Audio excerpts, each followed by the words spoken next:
Whether you're new to pool and practicing the basics, or a more experienced player performing drills to improve your shot making and positional play, the Drill Partner is perfect for you.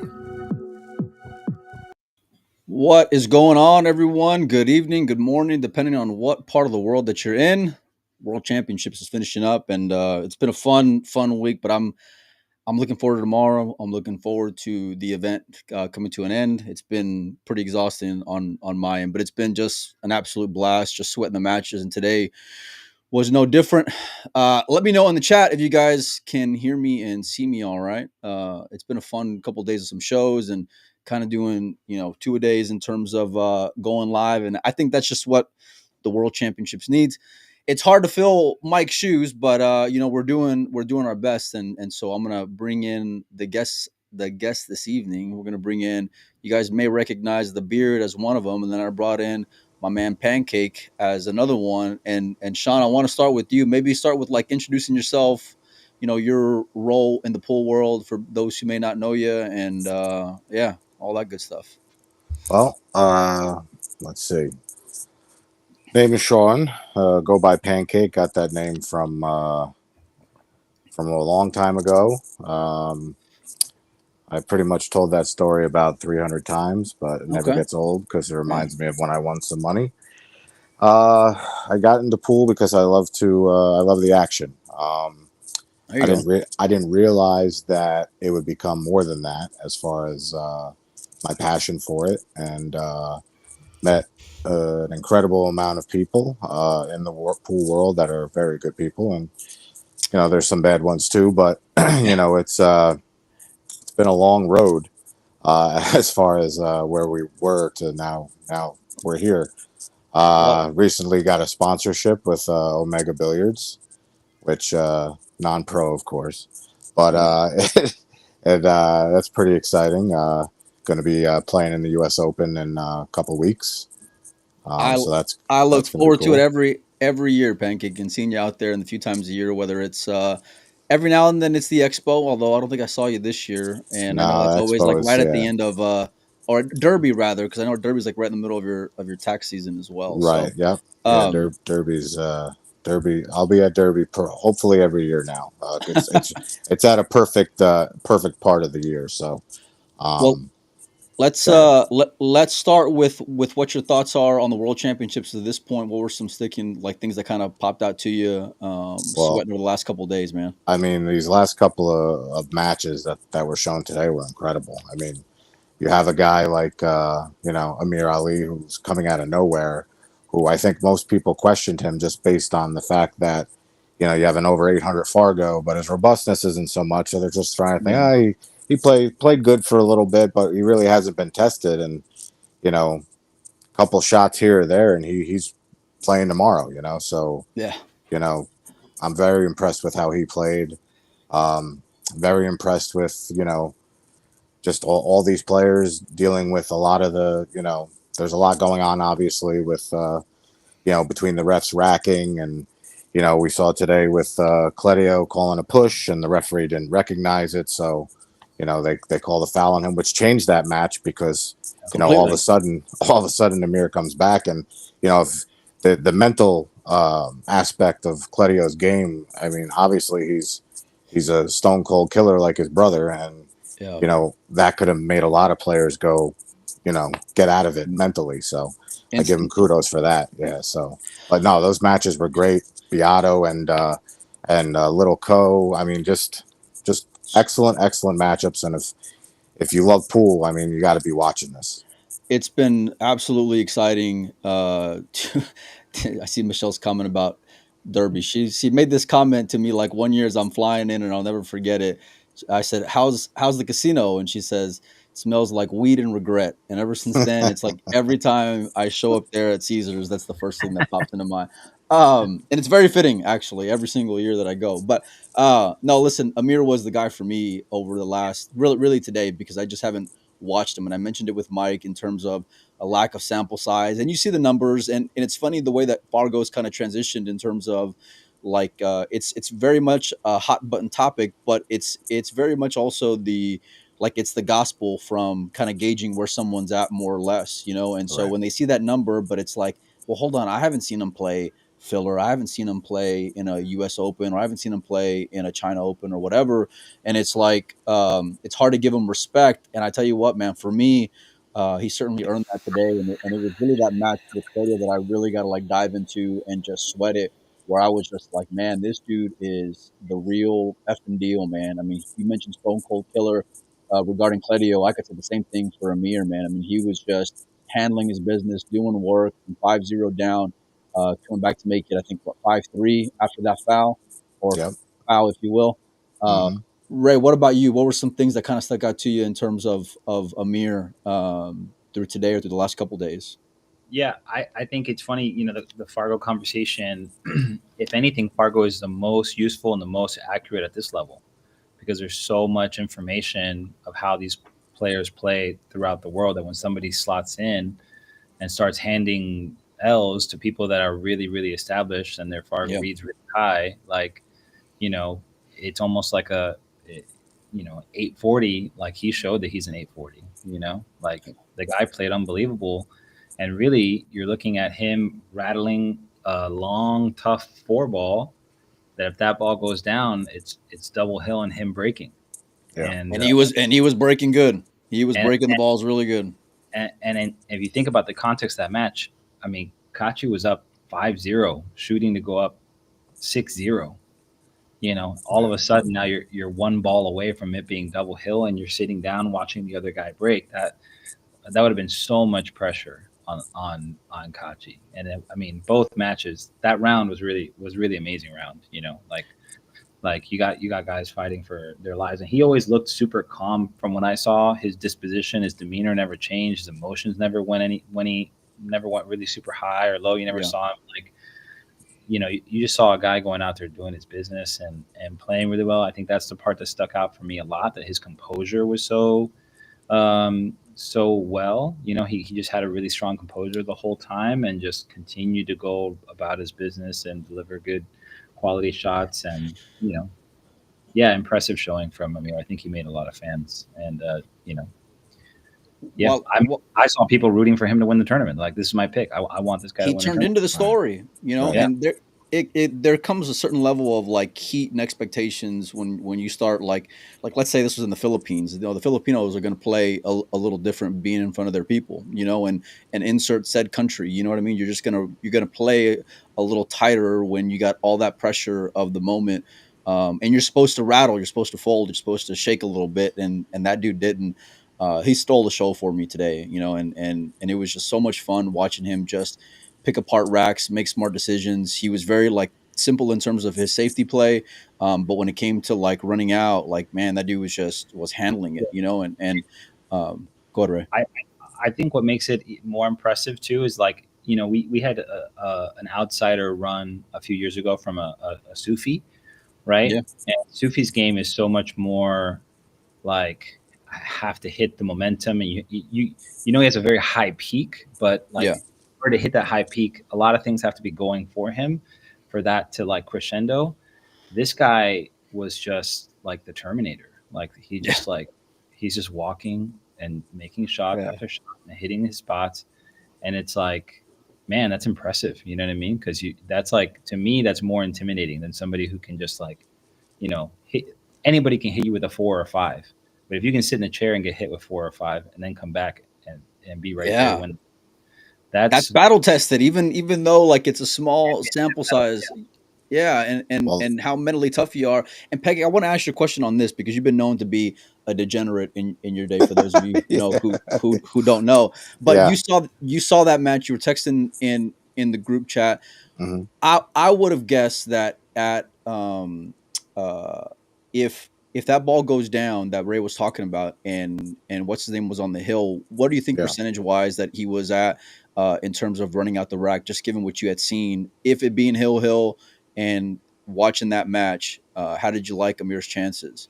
Obviously it's hypothetical, but I mean, watching him play, even the match prior to that, I thought he was the only threat to Federer going forward. Like, I know you have Beato and I know you have all these other guys. After the win over Anton, you mean? Yes, yes. So I just thought that, if he runs into Federer, which is really I know Cledio, I like him. He's a good kid, but I wanted to kind of see, Amir Federer, Yeah. So I'm a little disappointed in that, but Yeah. at the same time, I think if he makes that 4 ball and gets on the 5, it's over. I don't think Cledio sees the table again, because the guy was just so calm and cool under pressure. First time ever dealing with the shot clock, and if you noticed him going around the table, he kept looking up at it He every did. single time to see how much time was left. But he dealt with it. He just every But long it shot, never he was overcame perfect him, though. I cueing. felt. No, I felt like, no, yeah, never. He was just. I mean, if this is his showing, his first showing, he's going to be someone, down the line that's going to just be winning things, because he's just, Very, very like Federer-esque, and like yes, it's very fair. Yeah. methodical, good cueing, plays for his spots, handles the pressure well, like in that mold, and Whereas you like and you and you heard Jeremy Jones say it when he was down on long shots. He goes, he doesn't mind distance. He settles when he needs to settle, because he knows his cue is straight and he's going to make the ball. right, And you even saw Cledio late in that match where the shot clock kind of got to him a little bit, where he ended up taking on like a thin cut to the 4 in the upper left. That I think that if he would have had a few more seconds, he probably opts for a different option. I mean, he was close to making it, but that could have been a big swing in its own right. And they were battling back and forth late in that game with that 4 ball. And so, yeah, no, listen, there was just a ton of positive takeaway for that guy, and it's like you mentioned. If this is the beginning, look out, because the sky's the limit with the way that he can handle it. And I've seen a lot more like established Fargo rated players or pro players that they play one way when they're on the outside tables, and then whenever they get on TV table, or in your case, Pancake, having that experience of seeing them play for the cash, they play a little bit different. Yeah. That dude looked like he was just a stone cold through and through killer, and he may have came out of nowhere, but everybody took notice after the last couple of days and the way that it went, man, for sure. 100%. Among today's matches, Jeffrey Rota goes out to Fedor Gorst 11-4. Amir Ali, like I mentioned, goes out to Cledio 11-9. FSR 11-4 loses to Bernie Regalario, and then the other match for me that was awesome, especially in that round, I was pretty pissed off that it wasn't on TV table, was the Carlo and Ko Ping Chung. And listen, I know Federer's defending champion. I know that he's the number one, and I get all those things, but there was no reason to have Ko Ping Chung and Carlo Beato in that round be a secondary match. That's prime time TV. It doesn't get any better than that. And I want to get y'all's thoughts on that decision, and what do you think it is edge-wise for Federer, and how much confidence he's going to have going into tomorrow, given that basically everything's been on TV table for him on table number 1. Well, yeah, what is it? Go ahead, Ray. he's defending champion, so it's comes with the perks of the job. Yeah. He's earned his spot on that table, center court, and he's got such a big draw globally, between the Vietnam fans super love him, the Asian fans super love him. He's globally loved and respected, and he was playing in that case he was playing one of the Filipino people that, so it's like like you can't knock them for not putting there. Obviously, the if you didn't get to watch that match, the match between Carlo and Ko was amazing. Like Carlo was Amazing. up early, 5-3, and then Ko goes up 7-5, and then Carlo's up 9-7. It's just like they're just trading haymakers back and forth, and it got down to a really tense, close, almost double hill match again. And that I felt was the matchup of that round, that bottom part of the bracket. Like that's, who I think is going to come out of there. But, tough to pick against that match. I had all three. I had 2 monitors and 3 matches going. So I was That's the way. That's the way you got to do it, man. It's like NFL ticket, except for the World But Championship. if you're on your phone, it's tough. You can't do that really with just. Well, if Federer ends up winning the title again, they should just give him that table, because I mean, he already owns it. I mean, you look at the matches he's played on it; nothing's been really close. I mean, he did miss that easy 9-ball today, but it was 10-3 when he missed it. So I think he was thinking about lunch or something. I like how he looked up like after he missed it, like, oh, like he's a real pool player looking for an excuse on why he missed it. He's just looking up. This can't be real life. Right. But I mean, yeah, I think that was his fourth or fifth straight match on table one, and he's on table one for the next two That's matches. it. So, I Yeah. mean, unless there's nobody left right now, and even though I understand Carlo is who he is, they also have that history of that 9-ball match they played a while back where Federer Federer smoked beat him. him by 40 racks. So Yeah. if anybody says that that's not in Carlo's head, they're dead wrong, because he's going to be thinking about it. I mean, right now, Federer, to me, And that even was though really they before Federer was even Federer. Like, I mean, he exactly, was like on the upswing, but he wasn't where he's at right now when that match right, where he beat him by the 40. and right now the Federer is even money to win the championship with most of the books out there, and to Yeah. me, that's a steal. I mean, I Oh, just don't see. not laying a price is crazy, especially given. Listen, I picked Cledio before the tournament started. One of my two dark horses, and I put a post on there, kind of like patting myself on the back. But like Right. it's still like Federer's a massive favorite, just to go Yes. through that round. And because of like Ray mentioned, him playing on center court the entire tournament, given the fact that I hadn't even thought about that Carlo factor, because you consider Carlo a pretty decent sized favorite over Bernie, because there's just not, we don't have any proof saying the kid can go and beat a monster and a legend like a Carlo Beato on TV table And for a spot. it's his legend. It's from his Yeah, country. yeah, yeah, yeah. Like he's got to feel that a little bit too. So 100%. Yeah, no, there's like that. There's always been that transition for, and some players just kind of get stuck in this like all type attitude, and I love it because they pay respect. And Chua had it for a lot of years when it came to like the Co brothers and amongst others, all these legends of the game, and he would always say it like in his social media posts, and I always took it like a little, I don't want to say awkwardly, but it was just like, no, man, you got to be just as thirsty and looking for blood as those guys are, But like now he's transitioned into it and has become his own man and earned his own spot in there. And but for Federer, it's like, look, getting even money on him and not laying a price, I think, is crazy right now, just in terms of the experience, the name, the way he's been playing. He's obviously going to know the break on that table. He's obviously probably going to have like 2 or 3 options in terms of the break and what he'll need to do to go and adjust. But the one thing, and we'll go through the semifinals here in a little bit. If I were to give any kind of edge to Claudio, it's just his poise under pressure, because he, like Amir, he didn't look like he got too emotional. And Federer, although he can dominate, Federer can kind of get a little tilted one way or the other at times through a match if things aren't necessarily going his way, So I don't think he's been tested to this point outside of like a Jonas type match. But Cladio's the real deal, and you better give him the respect that he deserves, man. So, what about FSR, boys? What were your thoughts on him and his tournament that he had? Raymond, I'll start with you and kind of give me a gauge of where you think his season will end. Yeah, I think FSR. Well, first of all, just speaking about the season and the impact of what this like today had. Cledio, I think, now moves into first place on the Team Europe Cup list, and I think Reyes Cup list as well.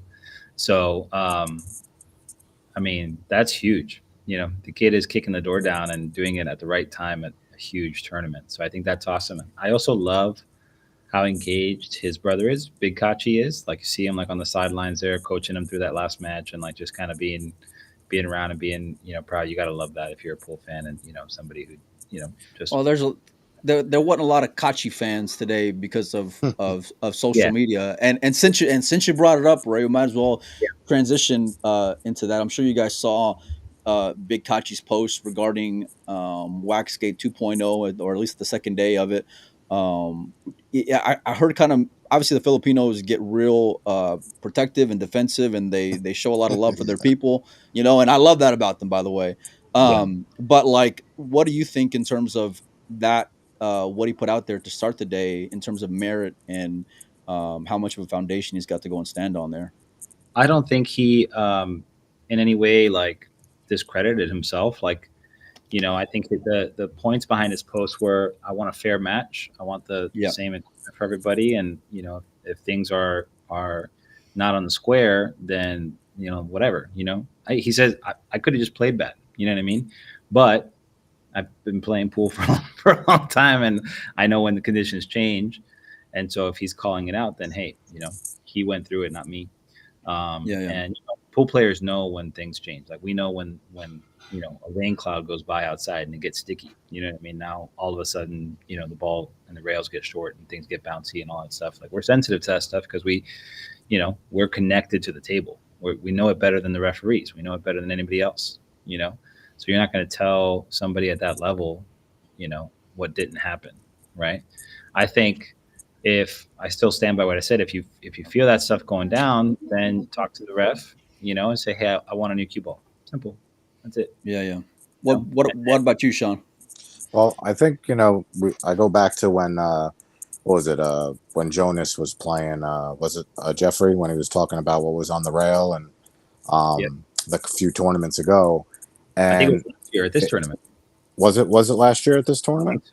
Yeah. Okay.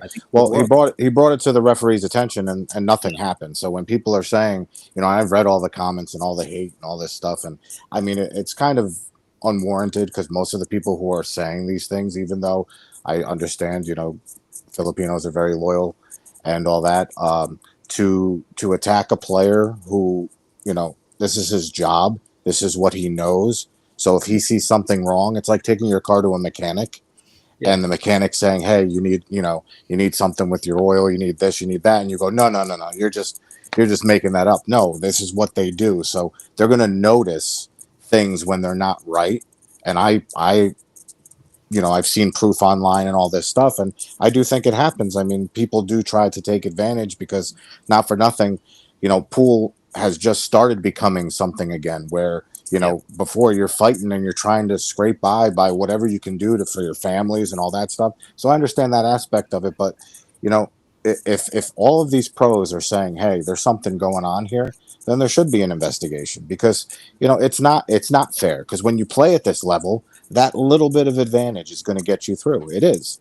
So, I do think something has to happen because of all of this. And, it's sad because, people are throwing so much hate at Kachi. And Kachi, I know Kachi very well. He's a great guy. He would never come out and intentionally say something he didn't feel was true.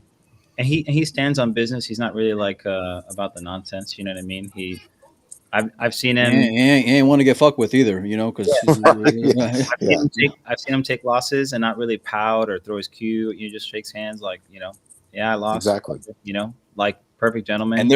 And there's plenty of guys who will do that for sure. Who will just start coming out with excuses. And look, I think while I can agree to a lot of what you're saying, Pancake, like the proof part, I'm still having a hard time with. And I know there's a lot of smoke going on right now, but like to me, I just have a hard time getting there in terms of like, show me something. You know what I mean? And not just hearsay and opinion and what your interpretation is as far as what you saw. Now, I think a lot of those guys have legs to stand on, but like if let's say that situation that you brought up with Jonas, if that happens, you know what I'm doing? If I'm not happy with the result, hey, go get me somebody else. Right. Go get me somebody else. I want to talk to somebody else. And when I don't like what that guy's got to say, go get me somebody else. I'll walk off. I'll go talk to Emily. I'll go talk to Marcel. I'll go talk to whoever the fuck I got to go talk to if I feel that I'm right. Valid. You know what I mean? I got something to go and stand on. I want to bring in some big guns though to go and talk about this topic. He's not short when it comes to opinions, and certainly isn't short when it comes to putting his foot in his mouth. And probably the best 550 you'll ever hear in your life. Whoa! I don't think. Calm down. I'm exactly 550. So no disrespect, Pancake. Collins, give me your thoughts on everything that's been going on in terms of this whole situation. I am all about making sure that nobody is trying or actually finding an illegitimate angle to get like an edge on their opponents, right? Like I'm all about making sure that we follow up with that. But dude, pool players, I know a specific pool player that used to change his cue butt like 6 times in a match. Very sensitive, yeah. And you know what I'm talking about, Mike. You know the guy I'm talking about. It's like, skeletons in the closet or ghosts or monsters under the bed are a pool player's worst enemy, right? So even if it is just like, here's the worst part about it. Even if it is something that only happened on 1 match or it only happened on 2 matches. Well, now pool players are going to start feeling like, am I getting angled right now? Did that one feel funny?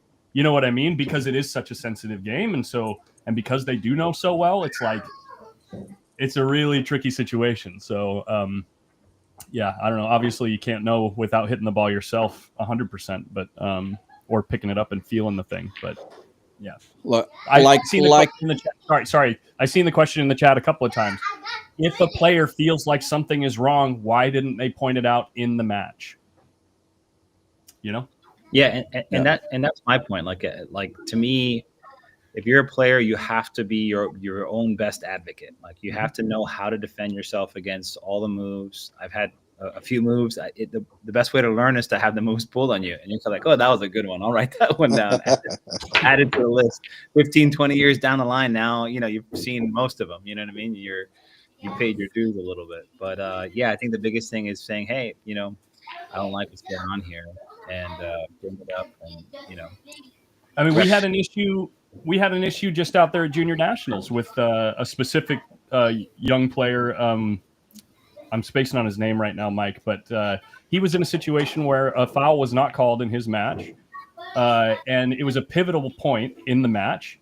Yeah. And his opponent so his opponent fouled, no rail, and then he didn't advocate for himself, so he comes up and tries to hit a ball, doesn't get a rail, and so the ref gives ball in hand to his opponent, right? And it's like, if you don't, it's a good learning experience for him because he's young, right? And he's in Junior Nationals, and he's a better player for it, right? But if it's in the World Championships for $250,000, it's like, why wouldn't you in the middle of a match? We've seen Federer on camera scolding the ref for not telling him he had 10 seconds. Well, he had a point to make, which I madly respect, because he was not gonna let it go until he got his point across, and he listen, said that is unacceptable. It really is. Yeah. I mean, that much money really is unacceptable. Like, this is the standard. Everybody's got to do it. Yeah. And his accent got deeper too as he was explaining it too. Real American. He was putting some bass in his voice for sure. That was some Lewis stuff right there. Look, and did you notice for the rest of that match that no matter how easy the shot, he made sure that guy said 10 every single shot after that. Yeah. He was making sure that he was saying. Sometimes you got to go and check them, man. Sometimes you got to go and check people, and it may not always be the most popular thing to go and do, and especially how far you go and take it. You know what I mean? But if you're not willing to fight for yourself in the moment, don't go. I just don't like this. Like, I'm going to use third parties to go and advocate on my behalf when it's like, listen, if you're not willing to go to bat for you or to go to battle for you in that spot, like, just you got to pick a better time to go and get after it, in my opinion. And especially right now, listen, all this talk was low hanging fruit after everything kind of got ablazed here. But no, listen, I think that there's been a lot of passion both ways, and so anytime you get passionate fans, I feel like that's part of sports. And to your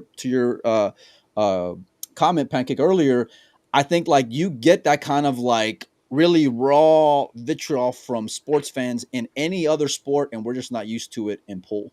Right. Pool's right. Like the only place where it's just like, he's down on the ball. But go watch the dude take a free throw in the finals. You know what I mean? Go watch him in the NCAA championship, whatever it is. Everyone's trying to shark and get in their heads or whatever, and then they're on Twitter and they're talking shit to their favorite players, hoping they get a little bit of response on the back end, because some of people like the trolls being fed, and so we're just not used to it in our sport. And I feel like that's where there's a little bit, and listen, people can be sensitive too. Players can be sensitive in terms of the things you go and say about them. I just think that like when you start making accusations to people, and I said this the other day, it's like, you better make sure you can cross your T's and dot your I's, not just how you take things, especially depending on the position you're in or what you think you're in. Make sure whenever you're questioning someone's integrity and that's how they go and make a living, like, just be thorough before you go out there and hit that post button. Did you, by chance, this was during the Amir and Claudio match, after, he called the push and was penalized later on in that match. I don't know if you guys noticed this. A couple games later. Amir got behind the 7 ball where he had to kick at the 6. He ended up missing it, hitting the rail and then hitting the 6. And no ball in hand was called. No. Yeah. Thankfully, Claudio was in natural shape, but the exactly. didn't say ball in hand, and Cledio just got up and ran the balls out. You know, what I I'm mean? yelling at my phone like, "You're not going to call ball in hand on this? Like, Yeah, the what referee is slept this? it. Yeah, the referee slept the ball in hand call. That was awful. I mean, what if he wasn't and he had to shoot a tougher angle and miss the ball? I mean, I'm not shooting that ball if I'm Claudio. You have like to Colin's point, you have to go and advocate for yourself in that moment. And listen, that the difference in prize money right now is bigger in this tournament than any other. It's only once in the year, and that goes a long way for these guys. That's what I mean. Did Cledio know? Like, did he know that it was? He was probably looking down and just kind of like, just not paying attention. I'm assuming, because if I see the shot, we all know what ball in hand looks like. I'm asking for ball in hand. You know what I mean? Right, like exactly. I can tell you, Federer would be just standing there. He'd walk up to the table and just stand there and look at the ref. He'd just be like, "Hello, what are we doing?" Yeah. You have to. I'm glad I wasn't the only one that missed it. You have to be that passionate, and you have to stand your ground. And listen, there's been a lot of issues with the refs throughout that, and that's a whole other topic of discussion, for me, because there's a lot of guys who do refereeing that do a solid job. But there's also, it seems like in this tournament, a lot of incompetence going on and lack of experience. And I'll never forget when the tournament was first starting off and Matchroom and all their, social media stuff. It was like it was Double J doing like a little pseudo racking clinic with these guys and showing them how to rack the balls. And I'm like, hold on, this isn't like you're not playing at fucking Chester's down the road. Like, this is the World Championships. What are we doing having a school here going on before day one starts? You know what I mean? Like, everything, because of how sensitive players can be, how tilted they can go and be, the weight of each match and how much it increases in prize money. There's so many factors where it's like, if in that regard, you really have to give it the respect that it deserves, and that's even through hiring competent reps to go and do that job. Right. Yeah, you can't. I spoke with a player who's a good friend of mine who made the last 32. Who he said when he would break, he would have one ref come over, and then when the other guy would break, another ref would come over, and the other ref he knew was a way better racker. And then he would break dry, and I'm just like, they have multiple refs racking on all these tables. Like, to me, it's that's like sad. You got to have one guy on this table so they get the same rack. Yeah, the consistency has to be there. I mean, that's not right. Well, then imagine if that guy's going to slug you. You got the slug, and now the other guy comes in and gives the other one a better rack. Exactly. And then now listen, we saw that Amir match turn on its head after a missed push-out call. If guys know how to break and they're finding their rhythm, that one mistake can easily turn into 3 or 4 in a blink of an eye. Yeah. That ref racked very well for that match. Yeah. I'll say whoever that ref was, he did good. They were breaking the balls great as well, because Amir and Claudio were both making the one with pretty good consistency. I want to transition, boys, over to the semifinals. Collins, I'll start with you and your guy, because you're Team FG. So Federer against Claudio tomorrow. Obviously, I know who you like, but talk me through your thought process a little bit. I mean, Federer's playing some of the best pool we've seen him play in a while. Like in for the whole tournament, every time he's been on the TV table, he's been looking really, really solid. I didn't get a chance to watch this match with Jonas, and I saw that Jonas got one away from the hill against him. I don't know what the score line looked like. I didn't have time to watch it. But all the other times that I've had a chance to watch him, he's jumping the ball great. He's breaking really solid. Getting fairly consistent results and controlling the table really well. So it's like he's the man to beat in the tournament. What say you, Ray? Yeah, I think Federer's the man to beat. I think all the other players left in the tournament are capable of beating him, but they have to play their absolute best against him. And I think he has to just show up and keep doing what he's doing. And that's enough to put immense pressure on everybody else, And I think he's been there before. He's playing more solid. To Pancake's point earlier, he's playing better this year than he did last year, and he won the tournament. Obviously, all that matters is tomorrow, really. But Federer's locked in on his routine. He's not going to do anything that's going to put him out of commission for tomorrow. He's gonna eat right. He's going to train. He's going to sleep, and he's going to wake up to go through his routine. He's got it kind of boiled down, and he looks too consistent at every level. Whereas the other guys have little areas where, they have to you know, they just have to play their absolute best, you know. And I think Federer's the guy right now. So that jump shot is absolutely deadly. Because, like, think about, I wonder if we could find some type of statistic or a way to figure out throughout the tournament of all the players in the field who has been in a jump shot situation and converted that to how many racks or how many scores on the board. He's got to be like way out ahead of everyone else, and it's probably going to come up a few times in the next match. Well, he is the best in the world. So yeah, especially, I mean, Claudio had a hell of a jump shot. I saw that. Match. He did. That was a great jump shot. But yeah, I mean, I don't think, you know, Claudio also had 3 miscues that if he does that against Federer, it's lights out. So I mean, he has to play perfect. If he plays perfect and Federer doesn't, he's got a chance. Yeah. He's got to play like Carlo did against Little Co, because that was like a heavyweight battle back and forth. Like, I remember texting Mike at around 5-5, and I was like, I think Little Co's about to run away with it. But like, Carlo's heart in his fight was just not to be denied. And it was like some scrappy, work your ass off type racks that he had to barrel through in order to get that win. And at the end, he pulled away. But that scoreline was very deceiving compared to how competitive that match was, especially through like 15, 16 games.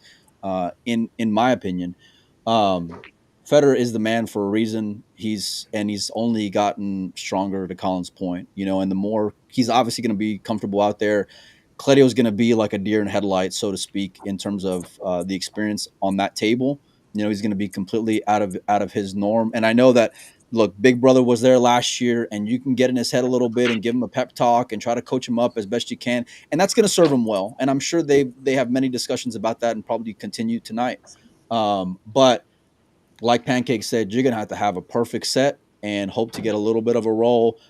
I do think, though, that Claudio's break can sit Federer down for a little bit, you know. And if you can go and pepper him with 3, let Federer feel a little bit of heat, and then we'll see how it ends up. But everything's got to come together in order to beat that dude in that round, especially fighting for $250,000 up top, man. So it's going to be a great match, though. I'm going to be on the edge of my seat watching it, man, because the storyline either way is going to be awesome. Down below, you got two Filipinos, Bernie Regalario and Carlo Beato. Pancake, I'll start with you. Who do you got, and why do you got him? I mean, you can't. Another, you know, the whole experience factor. You know, Carlo is, you know, tested. I think I saw he made 16 or 17 quarterfinals or final 16s in this tournament, and he's just he's ultimate consistency. You know, he's right there all the time. Bernie is a great player, but he's going to have, like I said, that factor of, you know, they're from the same place. He looks up to Carlo. He's going to feel that, you know. But it's like you said with Claudio, you know, if he can run a little 3-pack on him, maybe to start the set, he's got a chance. But I think if Carlo gets up a couple games, it's he's going to be in awe watching him, you know, like it's still one of his heroes. So, you know, it's you know, I hope the young guy gets it done, because I'd like to see something different in the final. You know, Federer Carlo is what everyone's predicting. You know, there's nothing. I haven't heard anybody say any different. So I know you think Bernie can definitely do it. He's got the firepower. Well, it's just a matter of I'm more just bandwagon the picks that I've been having the last and just riding that wave till the end. You know what I mean? Like, look, on paper, you can't argue their pedigree, and they have a reputation and a big shadow for a reason, and it's because of their history. It's because of their success on the biggest of stages, right? You just name an event, they've won it before in Federer and Carlos. So like they earn that right to be favorites, and anybody who says otherwise is just lying to themselves. Now, sports can be a little volatile, you know, and I think we all know that. And pool, especially, can be a little crazy. Before I give out my picks, Collins, I want to go with you here on this Bernie and Carlo and who you got and why. So I don't know what the timestamp is, but we just covered a local event here at it was the Jim Fabianar 9-ball tournament. There's somewhere in one of those videos where one of the guys in the booth asked me for the world championship before it even started. Look what he said. Look, I know you think Federer's, you know, you want him to be the defending champion, and obviously, like Federer, Filler, Shane, you know, aside from those guys, who's who's your pick to be the world championship or the world champion? And the first name out of my mouth was Carlo Beato. It just seems like in these massive tournaments, the ones that like have so much prestige, like the U.S. Open and the World Championships and the World Cup of Pool, like all those big moment tournaments, the guy just gets there. He's just constantly getting there. Semifinals, finals, quarterfinals, all the time. It feels like he's always there. So I would not be surprised if he finds a way to take the whole thing. So, yeah. What do you got, Ray? Well, I think, the Filipinos in the final 64 put up huge numbers of players, and now they're guaranteed a finalist in the World Championship. So I know a lot of Filipino fans excited for tomorrow for the possibility of bringing another world champion in. I think Carlo was the last one, if I'm not mistaken, right? He won the last world. 2018, yep. 18 or 19, yeah. Yeah, so, I mean, he's the leader of that crew. I think they all look up to him as the guy.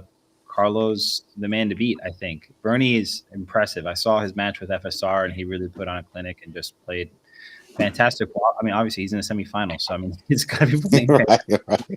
And, he's 20, so maybe he has this, like, young, just like, I don't, like, ignorant confidence, you know what I mean, where he just has immense self-belief and goes out there attacking and firing.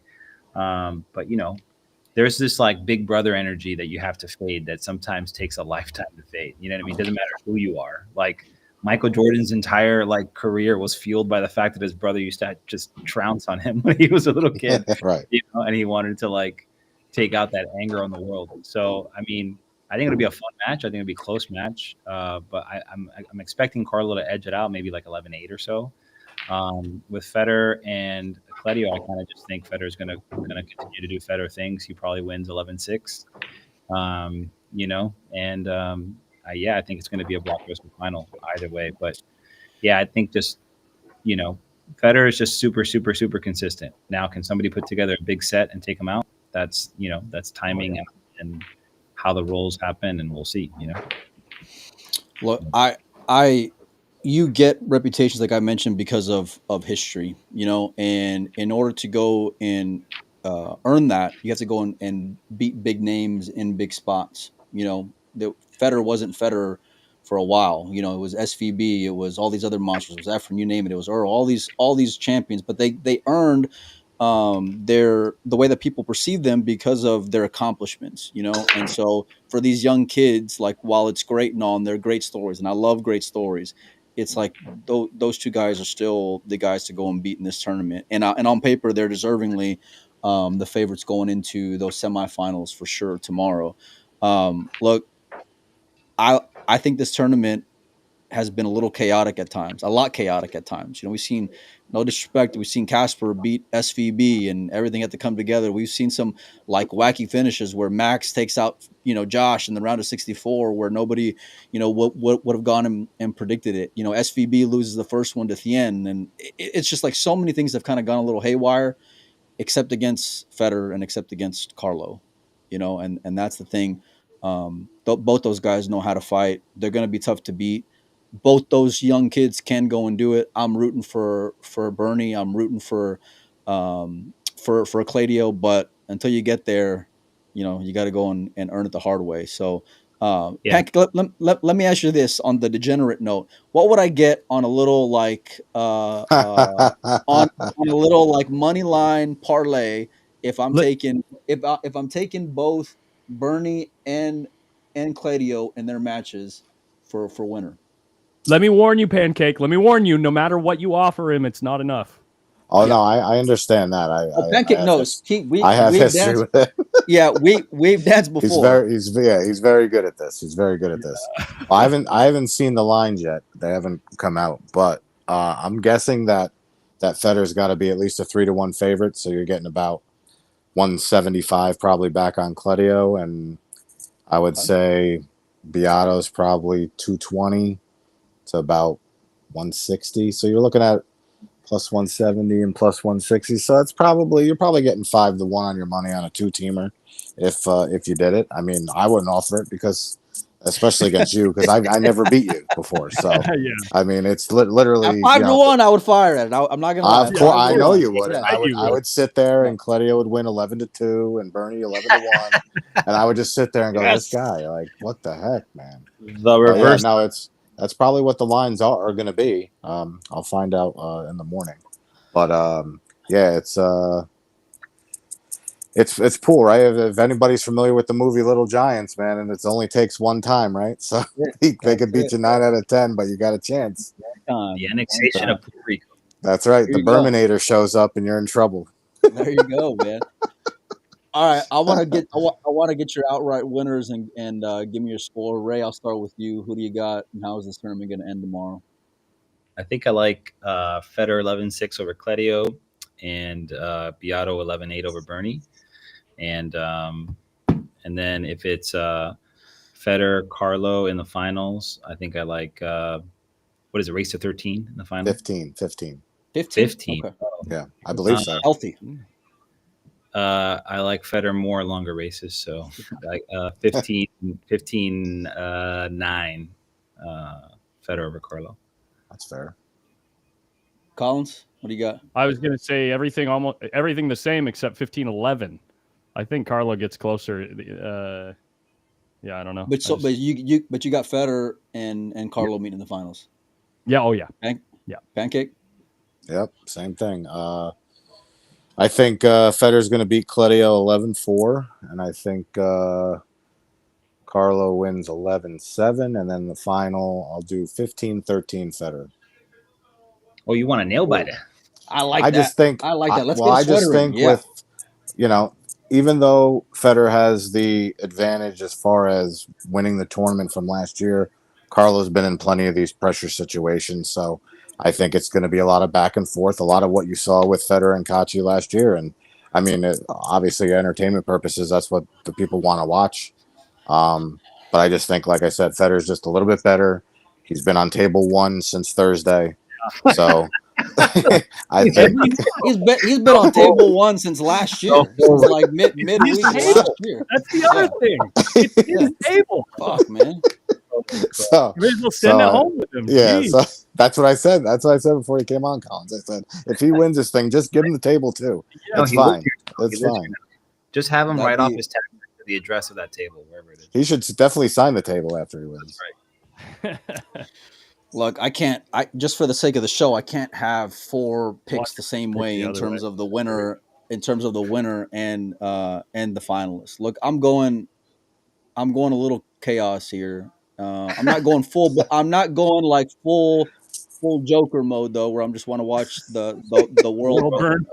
Okay? Yeah. For a gambling, I'll throw a little sweater on there. And Alan, I may send you a PM, buddy.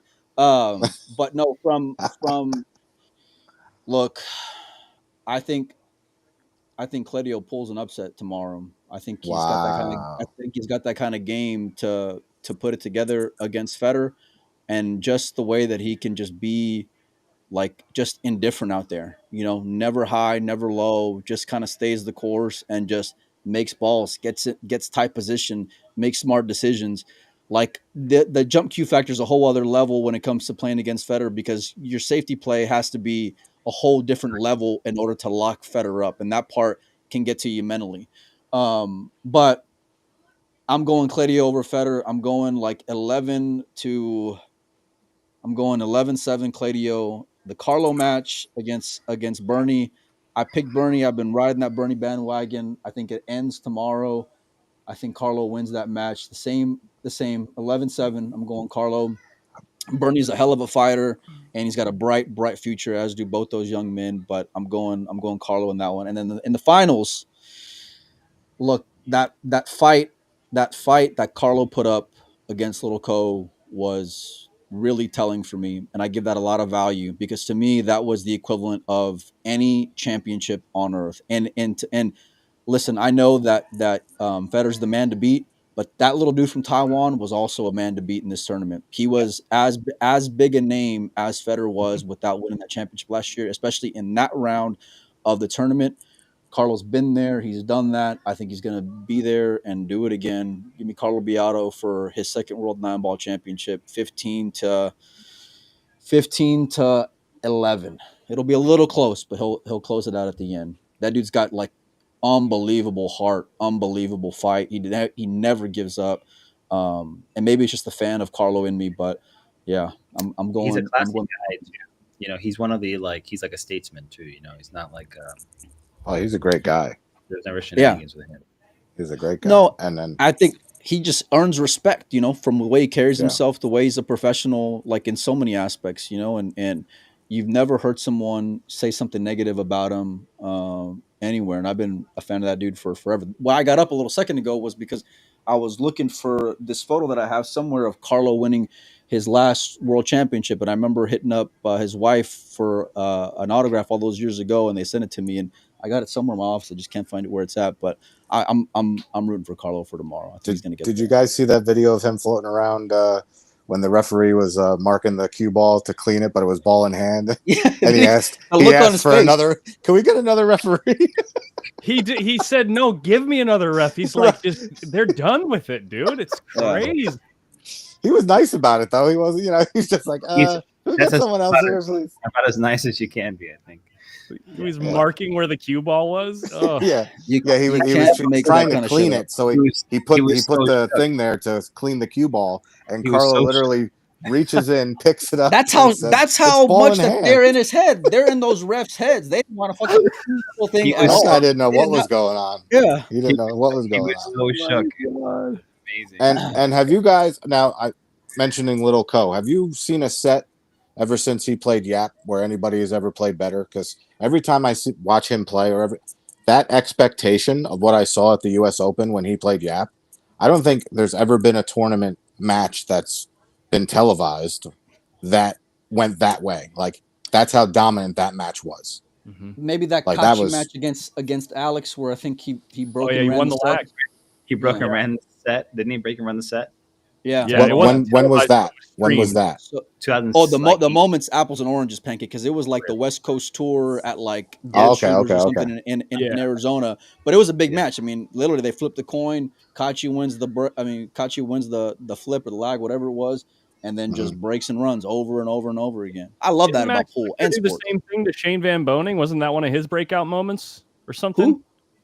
Max Lechner had a set like that too. I think at some point. I think it was versus Shane where he won the lag and ran it was like 8, 9, or 10. Oh wow. But that was a Okay. stream match, not a televised match. Same thing. This comment right here, Koping Chung's as tough as Federer. And you know what, to be honest with you, like outside of like me rooting for my picks, right, that I made pre-tournament, like I thought they were on a one-way street to go and meet in the final was Little Co and Federer, because they looked like they were both playing at that kind of gear. All the respect to everybody. I want to get you guys out of here on this news today about Team Europe versus the world. I know who I'm thinking is going to be Asia versus the world. or Team Asia. Sorry, Team Asia versus the world. Pancake, what are your thoughts, and give me what you think the line's going to be by the time kickoff happens. Well, I heard it, and I know it's exciting because everybody thinks it makes it more even because we can take players from everywhere. But I'm actually against it. I think what it's going to do, it's going to tarnish what we have in the Mosconi Cup, because I don't want to see my guys playing with Team Europe, and then all of a sudden, a couple months later, we're enemies. To me, it's a little too much. Like I understand you want to, make it more, I guess, fair, but I mean, all these guys can play pool. So last year, Europe got their chance. This year, the United States should have gotten their chance. And I just think listen. I don't want to see Josh Filler and Federer on the same team, and then 2 months later, You're going to see. I understand that, but 2 months later, now all of a sudden we're enemies. It's just it desensitizes the matchup, and in my opinion, because they're trying to get that same feel, with the Reyes Cup, and it's just not going to be that way.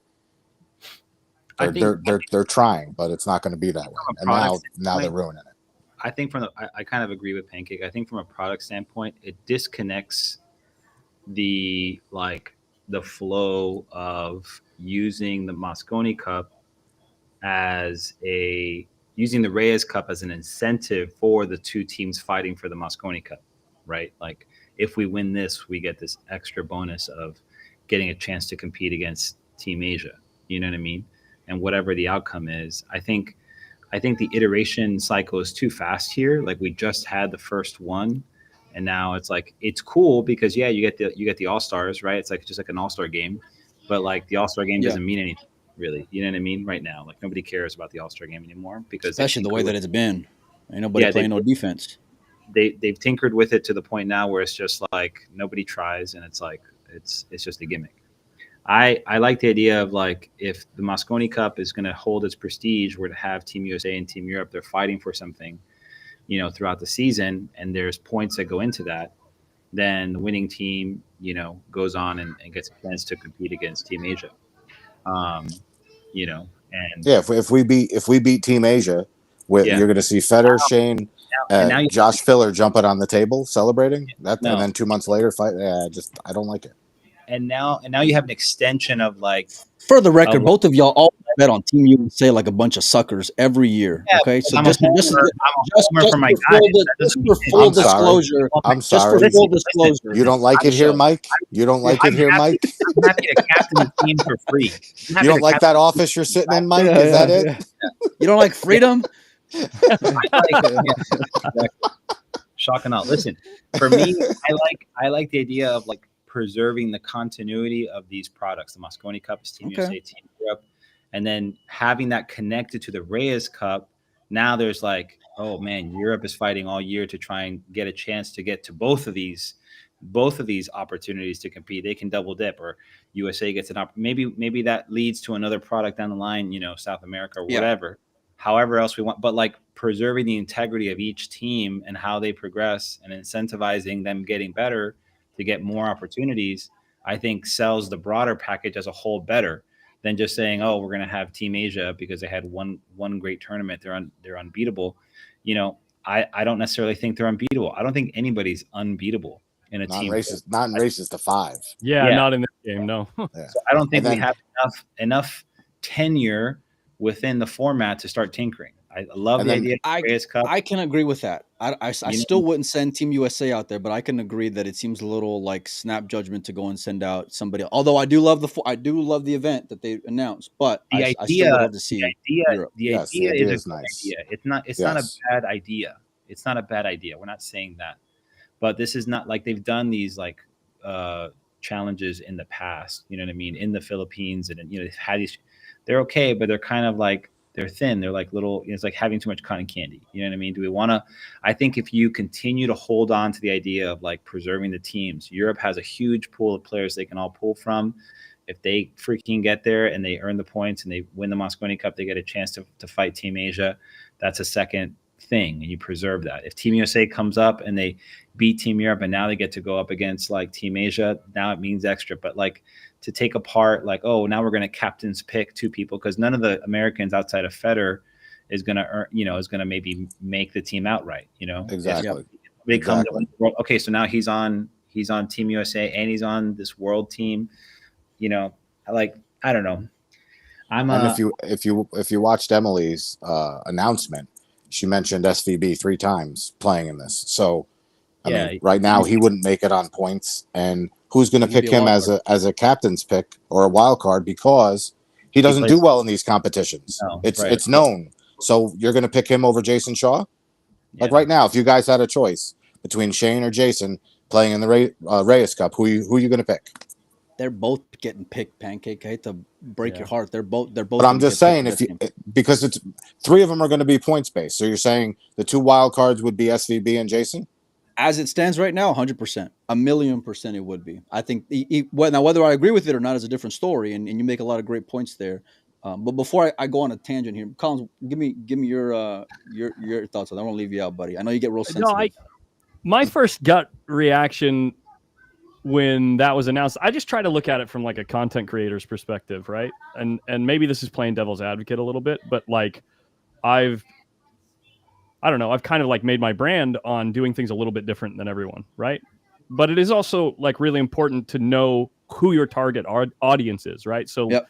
like hear me out on this idea, right? If they're trying to make pool a more generally consumed thing entertainment wise, then their target audience is not us.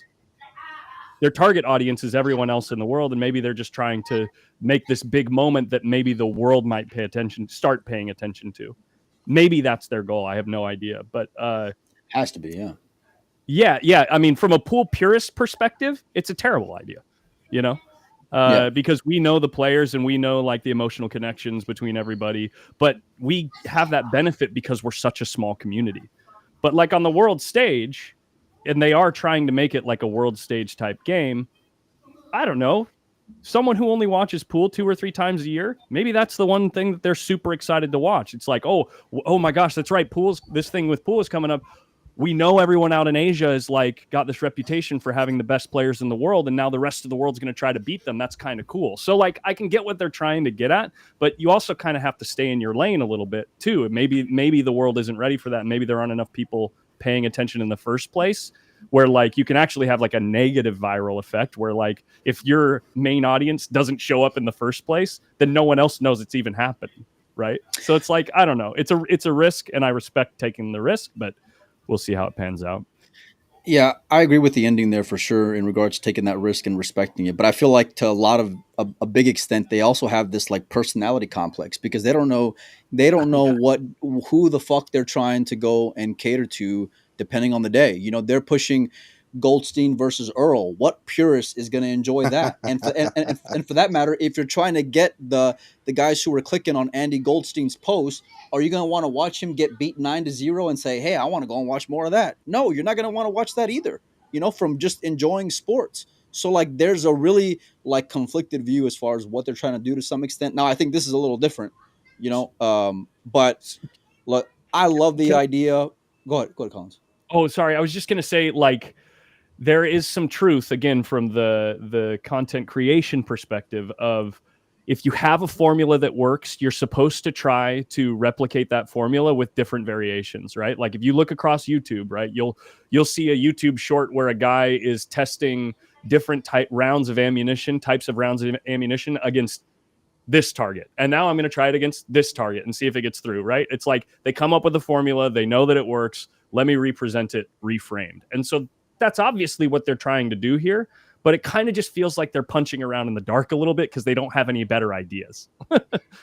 Yeah. I mean, why not have a draft instead of this? Like, I understand they want to put the countries and stuff like that. Give me that all day long, Pancake. But have a draft. Take the 2 guys who have the most money earned. They're the captains, and yeah, okay, 1 and 2, and just let them go at it. Just pick your team and let's have at it, because to me that's more fair. Team filler? Yeah, That something like that. Esports, by the way, that format is huge and very something like that. Because not for nothing. I mean, I'd like to see maybe Yap and Feder play on the same team, something like that, where you really have the top of the top playing another team that has every bit of chance of winning. Something like that, I think, is much better than what they're trying to do here.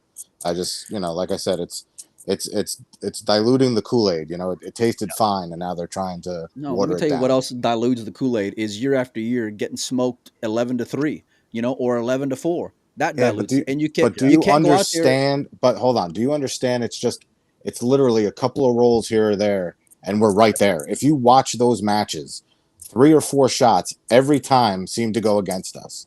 We also we also do everything possible to not prepare and go into let's go on a drunk bender the night before and then go, try put it to out win there, Ray.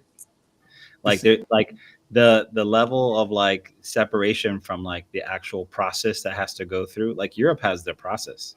They don't advertise it every year, but every year they have challenge matches as a team before they go play USA. Last year they got the luxury of having a challenge match against Team Asia, and they got their nuts shot in. But that was a practice round, and that was like, oh yeah, right, we should have got the practice match this go around. We were in Texas. We didn't even go get together some guys from APA to go play against. Nothing. Like we didn't get college team. Nothing. We didn't get anything. There was like zero care and preparation. So like they all went in the sauna together.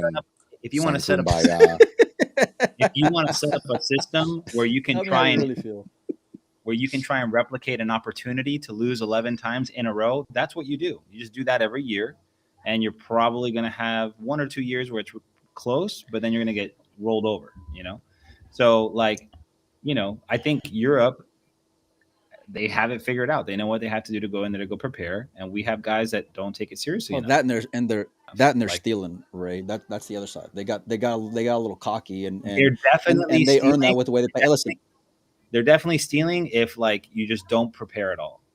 Like they're just definitely stealing. Now, if you prepare, you give yourself an opportunity. Nobody's stealing in a race to 5, guys. I agree. Nobody's stealing in a race to Pancake, 5. But keep your phone on but- whenever we get off here. I want to take Team Europe blindly this year. Oh, for just- 100%, dude. I'm ready. We're winning this year. for just No- a little. No doubt. No Yes, doubt. this is- Did you see? This is Did what you I see? love about sports. This Did is you what see I the love list? about sports. Listen, boys. listen. Cledio's jumping in the lead, so he's gonna be. You're gonna have so many rookies on that European team. It's gonna be wonderful. I'm You gonna better love hope it. so. You better I'm hope gonna so. love it.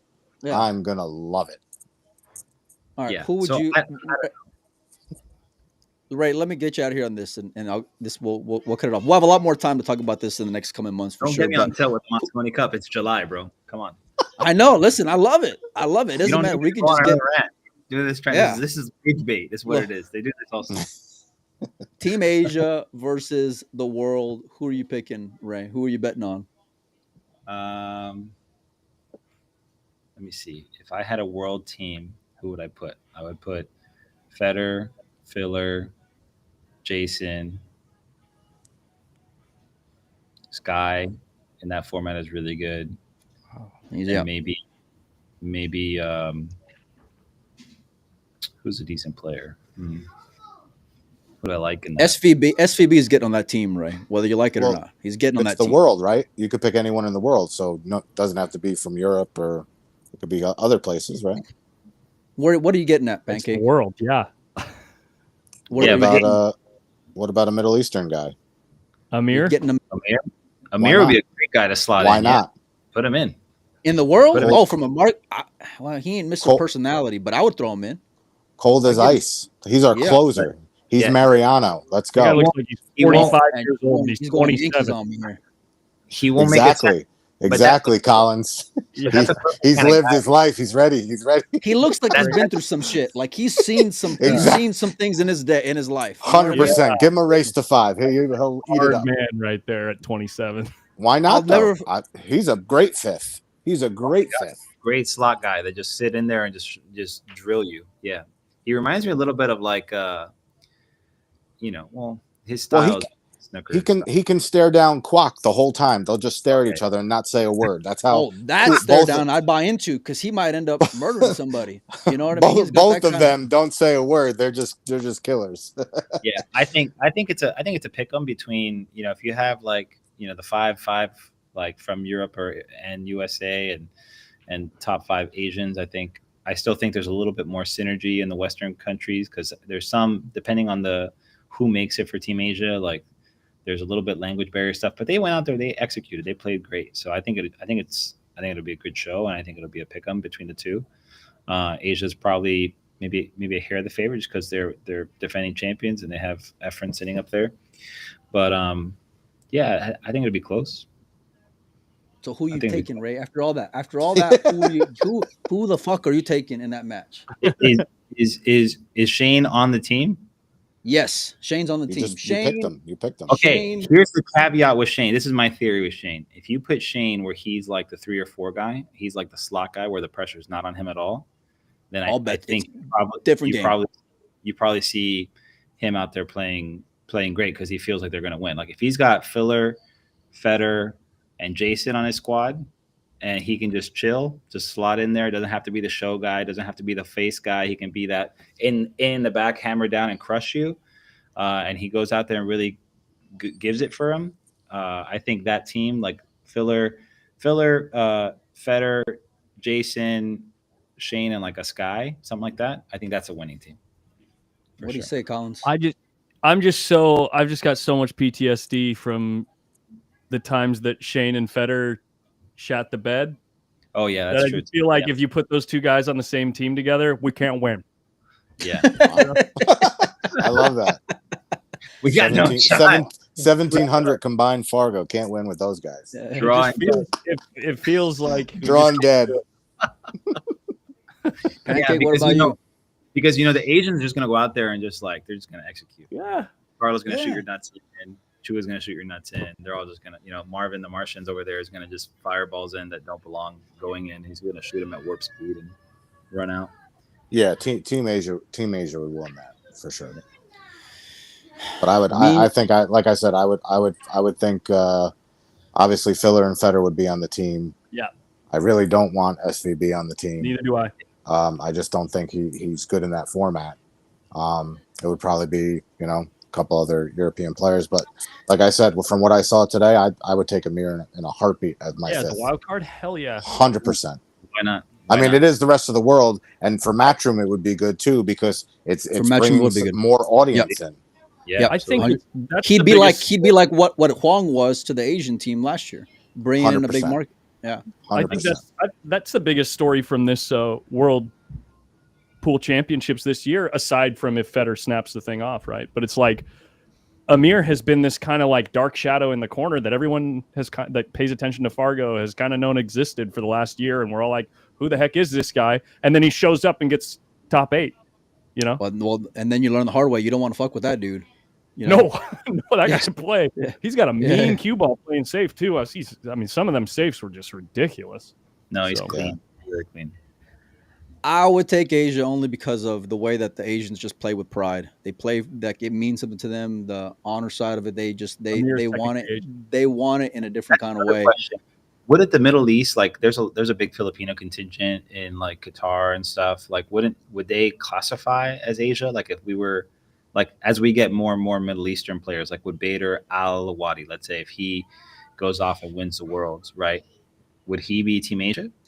Well, but hold on, you're still in. I think the answer is yes, but I think like if you get the world, right? If you get the world, can we get like a leftover co-brother instead? Like whoever double dip. Can't double dip. It's the world, Ray. It's the world. Can't trust them.